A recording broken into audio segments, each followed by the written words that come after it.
Welcome to the Family Geekery Podcast, a podcast for geeks from a family of geeks. We talk about comics, video games, and whatever else we deem geeky. I'm Amber. I'm Danny.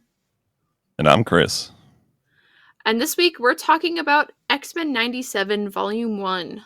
Yeah, we talked about the cartoon. Now we're talking about the comic. Did it backwards. That's okay. Yeah, We do that a lot here. The comic being a prelude to the cartoon, but backwards is fine. Yeah, backwards is fine. But before we go too far backwards, what else do we got to do? Geeky week. That's right. We're going to talk about anything geeky that we've done this week. Who wants to kick it off? I'll go ahead. Goat head.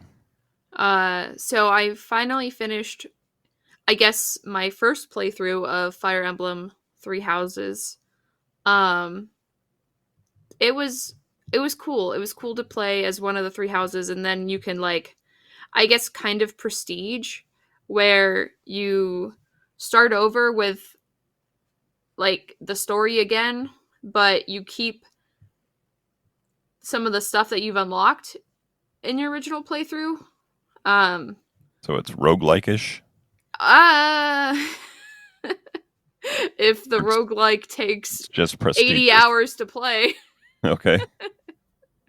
So yeah, I've been doing that. Speaking of roguelikes, though, I did start playing Hades 2 a little bit. Nice. And it's fun. I'm enjoying it so far. Playing it on the Steam Deck because you gave me that idea, and a little hard to get used to the controls, especially switching back and forth between, like, the Nintendo and the Steam Deck, because they're kind of opposites button wise. Right. Mm. But yeah, I also started listening to The Hobbit audiobook, and it's narrated by Andy Serkis, which is pretty cool. So, the voices are really good. Nice. Yeah. That's about it. Nice. All right. How about you, Danny? Well, not too much geekiness, but there was a new Fortnite season. So I've been playing that, and they added attachments to the cars.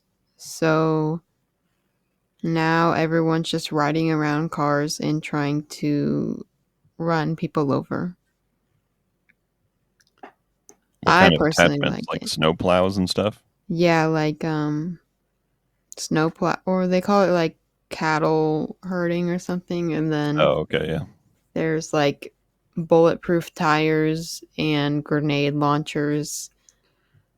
I saw the ads for it. Is it kind of like Mad Max themed almost? It's like, I don't know what Mad Max is, but it's like it kind of has like a Fallout vibe to it. Is the word Furiosa used at all in the update? Why? That's the new movie, the new Mad Max Fury Road. Maybe. Yeah. But there's like Nuka-Cola. Wait, like literally Nuka-Cola? Yeah, it's called Nuka-Cola. Oh. Crazy. But I like it. Some people don't, because it kind of takes away from the whole like shooting. First-person shooter. Yeah, but I'm not very good at that, so now I have a way to win. If only they had another game where you could just ride around in vehicles. And that's what I was saying. In a cage match type setting. Yep. Who knows? They've got everything else. But that's my geekiness. Nice. Cool. Well, I've been playing some Hades. Oh, the first one? Yeah. Nice. So I picked up, I've been pretty busy this week, but I finally did pick up that Sony thing, and it worked. Remember I said it would kind of work sometimes and didn't work sometimes? Oh, yeah. The weird looking screen. Yeah. screen with a controller glued onto it. Yeah. And I booted it up and it worked. So I loaded up Hades and started playing through that. And I see what the hype is about finally. I like the dude that does the voice acting for Zagreus. I don't know if he's famous, but he does a great job. I love the way when you talk to somebody in Hades' house, whatever they call it. I think they call it Hades' house, right? I don't know. Yeah. Yeah, when you talk to somebody and they say something to you, and then they finish up the conversation, and then you say something as you're walking off. You have just a little one-liner reply. I thought that was pretty cool. Yeah. Like there's one guy that's always heckling you about like, hey, it looks like you died from those little bomb things. How about you just don't do that this time? And Zagreus is like, oh yeah, I'll try that. So that's pretty cool. I like all the characters, all the art. The voice acting is awesome. Still getting used to the playthrough. I don't know if there's like mini bosses and main bosses, but Yeah. I think I got past some kind of a mini boss, like the Skeleton Brothers or something. And I got to some other boss looking level and got wiped out. But I got a new weapon, and that weapon Ooh. is a spear, and it's The pretty spear is cool. fun. I like the spear. So yeah, having fun with that. Cool. Nice.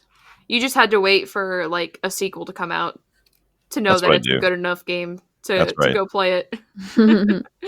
Yep. Had to make sure. Just like not watching a show until it's completely over so that I know if it's going to have a good ending or not a good ending. Yeah. But yeah, that's about it for me.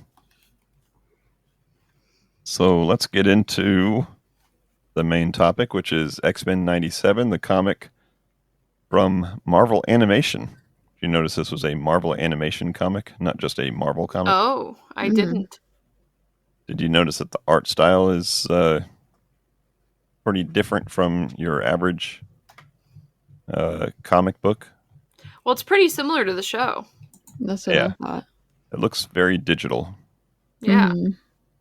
I'm sure a lot of stuff is done digital, but this looks very digital. Like it's meant to be digital. Right. Or like they're taking stuff right out of whatever assets they have for the show and just like making a comic out of it. Kind of like that old game we used to play that you would just take the little like paper dolls and move their arms and stuff. Yeah. Kind of looks like that. The some of the backgrounds are either just solid or gradients. Mhm. Not a lot of detail put into them, but here I am having zero artistic ability. Danny has artistic ability. She can roast it. Criticizing. I liked it. Yeah, I mean it certainly fits. I'm just pointing out the differences between it and standard comic, but good stuff. Yeah. Vibrant colors, Yeah. and it's set in the 90s, so it kind of has that 90s flair to it. But yeah, so this is supposed to be kind of the lead up to the show, and because the majority of our comic consuming is delayed slightly by the fact that we read it on Marvel Unlimited, we they have the first two issues in Marvel Unlimited, so we grabbed the first one and started reading through. And I almost wanted to go back and watch the first episode of the show again to see where it's supposedly leading up to, but I think It without kind of watching makes it, it obvious with a certain detail. yeah, I kind of remember what was going on, but there is some unrest. But what I did like about this is it introduces a lot of characters that the show just jumps right into, and you're assuming that you know what they are. And I'm not talking about the main superhero characters. I mean the side characters like Like the reporter. Dazzler. Well, the reporter, Yeah. the Mhm. scientist, the doctor or whatever her name is, and the reporter that Beast obviously has a crush on, and that comes into play in the TV show. Um, But yeah, and then of course Mr. Sinister shows up. Yeah, very cool to throw in Mr. Sinister at the end. But it also it kind of sets the scene for how Cyclops is struggling to be a leader in the absence of Professor X. Mm-hmm. How he's his own worst critic, I think. Jean Grey tries to talk him off the ledge every now and then. Doesn't help that Wolverine's constantly belittling him Yeah. and saying more action, less words, which is always funny in comics when there's some big battle going on and everybody has to say a couple lines before they start like punching and shooting and stuff, but Mm-hmm. not Gotta super make a joke. realistic. Yeah. But yeah, so it kind of sets the scene for that, and then it sets the scene for some other big discovery that we get early on in the X-Men series, and that is Jean Grey's pregnancy. Yeah. Yeah, that's what I was talking about. Jean Grey's pregnancy shows us exactly where we are. How soon before we are at the TV show. Yeah, because she's actually showing in the TV show, right? Mm-hmm. She Yeah. gives birth real fast. And in this one, she's just showing a pregnancy test, Mm-hmm. Yeah. which is funny. I think it's probably the first time I've seen a test strip in a comic book before. And it's even more funny that the results are in red, which Cyclops obviously can't see because he wears red goggles. So I think he was using that as like a nervous joke as he's showing his human side, reacting to the discovery that she's pregnant. But it's comical at the same time to see him kind of play it off like, oh, it is positive, right? I can't see it. But yeah, so it kind of sets the scene of where we're at. Um, but it's a fun little adventure because what is the underlying story behind everything, Amber? Dazzler got kidnapped. They gotta save her That's right. because she's gonna sing at the memorial concert. Yeah, so they're having. I guess they said is this a 1 year memorial? I don't know if they Oh, that said that wouldn't make sense no. because I think the show is like 2 years after,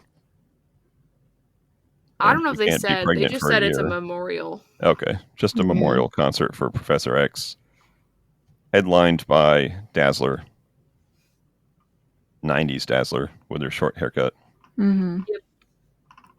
and she gets kidnapped by some thugs. Not very Man, impressive how thugs. awful. She's gonna die in this universe pretty soon. But it's okay because she's getting her own comic. The old spin-off, kill her off and spin her off. Well, hopefully the new comic is gonna be I 70s, don't know, main universe or main universe 70s. I like how Jubilee is like her biggest fan. They've got pretty similar powers. They have sparkly powers. Yeah. Yeah, I like how they're out clothes shopping for this big event, but then they don't end up wearing those clothes. Some of them don't. Right?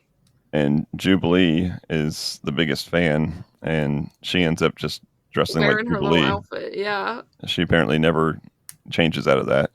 Her, And, her and then they little jorts. make a big deal about Bishop's outfit, And she's wearing jorts.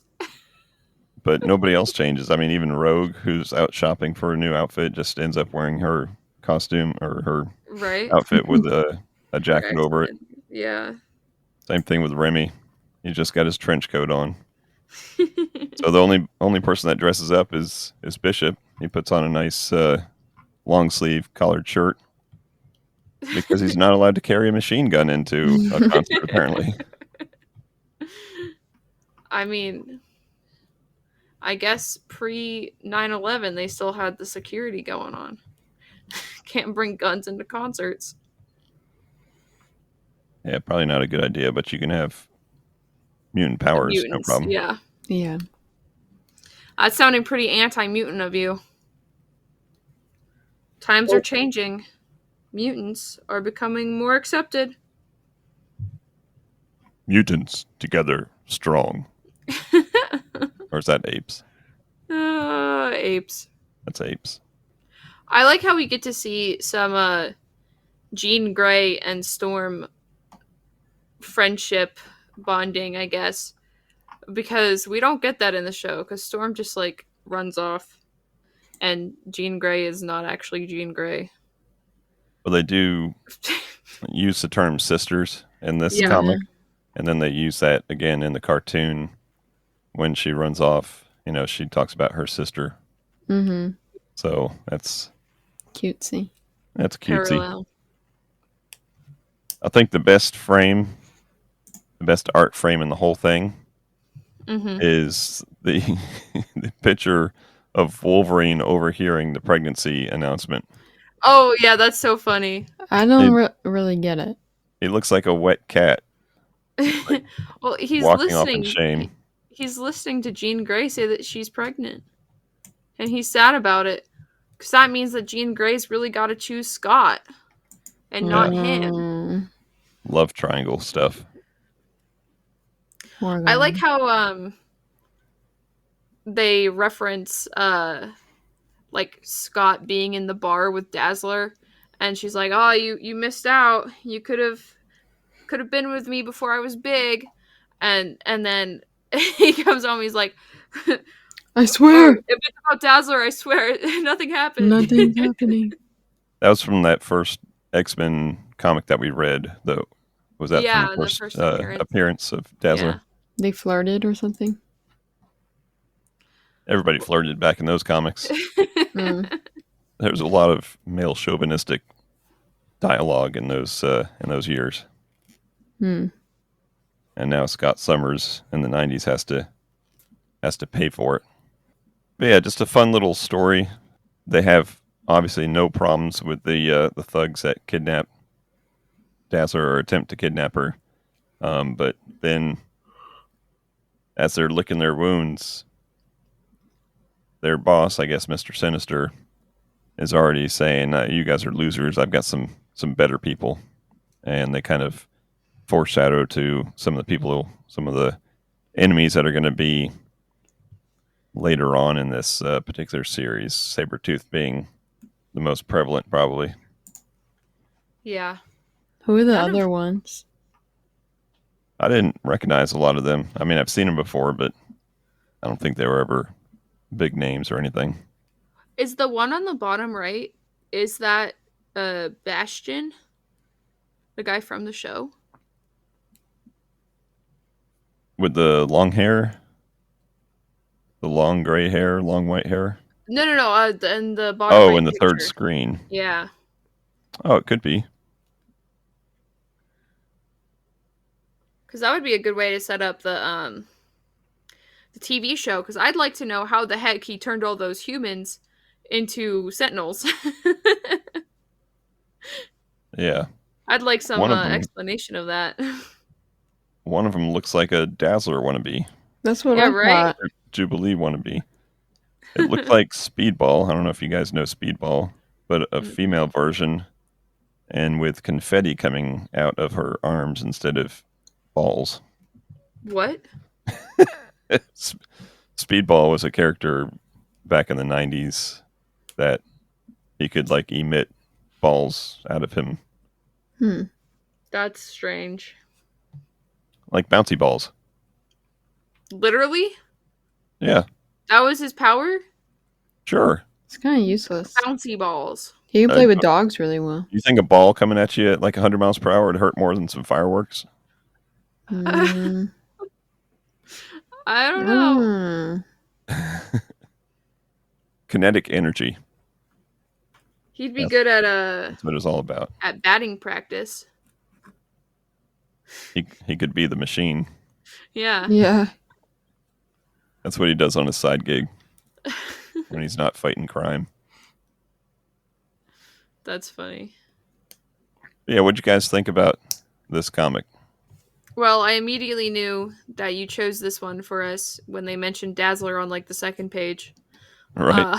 Uh, like, oh, that's why he suggested it. So I liked it. I liked getting to see some of this Dazzler in this universe before she dies. Rip. Hopefully, she has a better fate in her upcoming comic series. And we're missing one of the characters from the show. Did you notice that? Morph. Morph, yep. I think he comes in the second episode, second issue. Mm. I started reading that one, but I haven't finished it yet. So I know when we talked about the show, you said Morph was like to get out of a copyright type thingy, right? Yeah. So, but now they own him and they can use him in the comics also? Or has he always been able to be in the comics? I'm not sure. I think it was who they wanted to use was a copyright thing, so they had to change his name or something. I forget. I'll have to go back and listen to that episode. Well, do you know if Morph's been in any other comics besides these 97, or is it literally just because he's in this maybe only in this like universe? No, I think he's been in some since the cartoon, since the original cartoon. Okay. He may be all over the place. You never know. It could be like a Yeah, I was scroll about to thing. say maybe he's in this one already and we just don't know. Maybe. Maybe he's Carol Danvers. What? Maybe he's whoever that other guy is that keeps on morphing back and forth in the scroll show. Secret Invasion? Yeah, Did you watch much of that? I watched some of it. I only watched the first episode. I'll probably have to watch some more of that before whatever the next movies are. There hasn't been like a good Marvel show in a while. True. They haven't like released one since Loki season 2, I don't think. Oh, well, literally X-Men 97. That one's pretty good. Yeah, that's not like Yeah, it's MCU not the though. live action, MCU. But I guess that Agatha show is coming out at some point. Yeah, it is. I don't know why they're giving Agatha a spin-off. I guess that's fine. I guess she's cool. In the show, are they working on trying to send Bishop home? Sounds They like do that pretty fast. So he gone? He gone pretty soon. Well, he's the one that took He takes Nathan to the future. Nathan. Yeah. So I guess the Beast had figured out his little machine. Yeah. Cleared up his schedule so he could start macking on the TV reporter.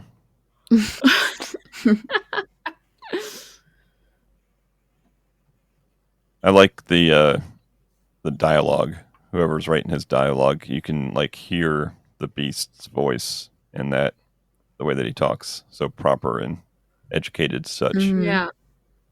Same with like Rogue and Gambit. After hearing the show, makes it a little bit easier to understand what they're saying in the comic, like accent wise.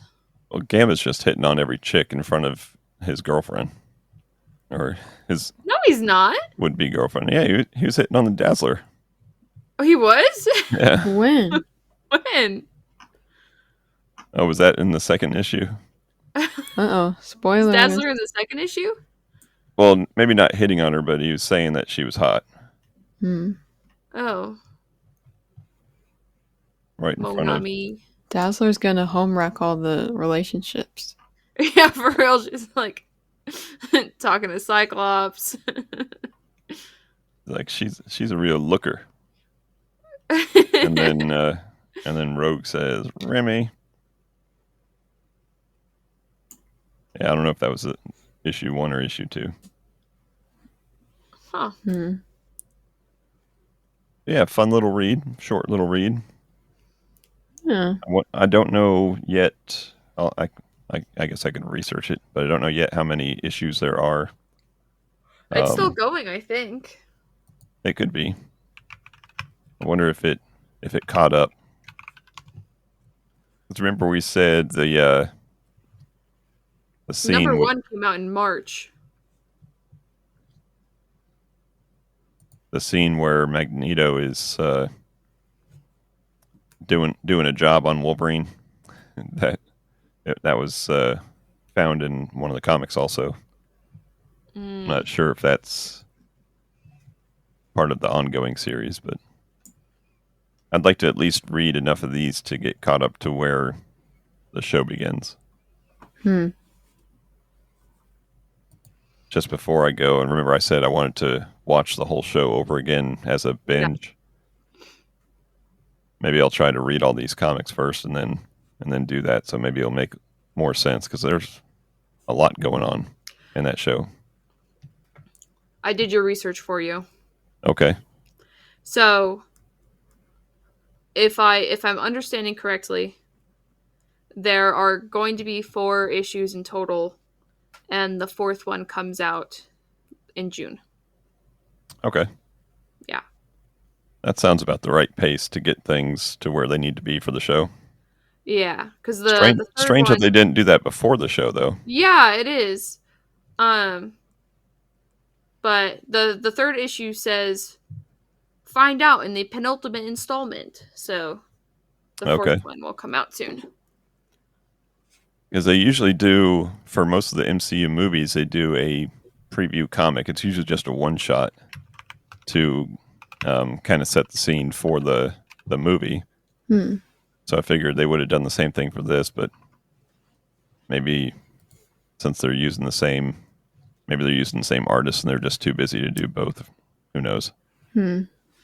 Well, the first comic, the first issue, the one we just read, came out a week after the show was released.